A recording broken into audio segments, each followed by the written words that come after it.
پہاڑی زبان میں اپڈیٹ سنیے۔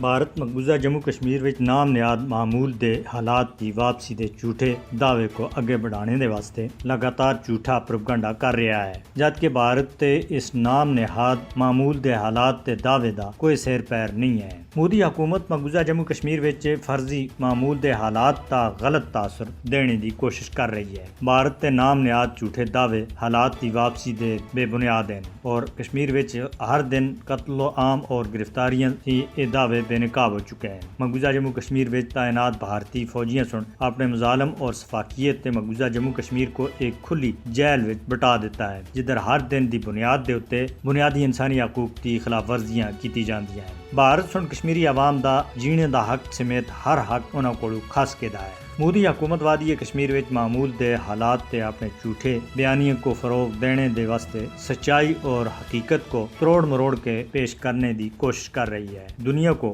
بھارت تے اتے دباؤ بڑھانا چاہیے کہ وہ کشمیری عوام کو اپنے مستقبل دا فیصلہ آپ کرن دے، جس دا وعدہ بھارتی حکمرانہ سن دنیا کو گواہ ٹھہرا کے کشمیری عوام دے نال کیتا ہے، اور اس حق دے حصول دے واسطے کشمیری عوام پچھلے 75 سالاں تھی عظیم اور لازوال جدوجہد وچ 5 لاکھ تے زیادہ جانی قربانی پیش کر چکے ہیں۔ بھارت کو مقبوضہ جموں کشمیر دی زمینی صورتحال دا جائزہ کرنے دے واسطے اقوام متحدہ اور انسانی حقوق کے عالمی اداروں کو مقبوضہ جموں کشمیر دا دورہ کرنے دی اجازت دیون دے اتے مجبور کیتا جانا چاہیے۔ سورن کوٹ پونچھ وچ پنچایتی کونسل دے ممبر سہیل ملک تے کار دے بیڑے ایک پر اسرار دھماکہ ہویا، جس تھی بعد بھارتی فوجیاں سن علاقے وچ تلاشی لینی شروع کر کی دی۔ بھارتی ریاست کرناٹک وچ پولیس سن ہندو لڑکی اور مسلمان لڑکے دے بچکار شادی کو روکنے اور ووٹے دے اتے حملہ کرنے والے 4 ہندوتوا گنڈا کو گرفتار کر کے دا ہے۔ کینیڈا وچ 18 ستمبر کو ہونے والے خالصتان ریفرینڈم تھی پہلا ہی شہر وچ سکھ رہنما جرنیل سنگھ بھندروالا دے بینرز پھاڑنے اور اس الزام وچ ایک بھارتی نژاد کینیڈین شخص کی گرفتاری تھی بعد حالات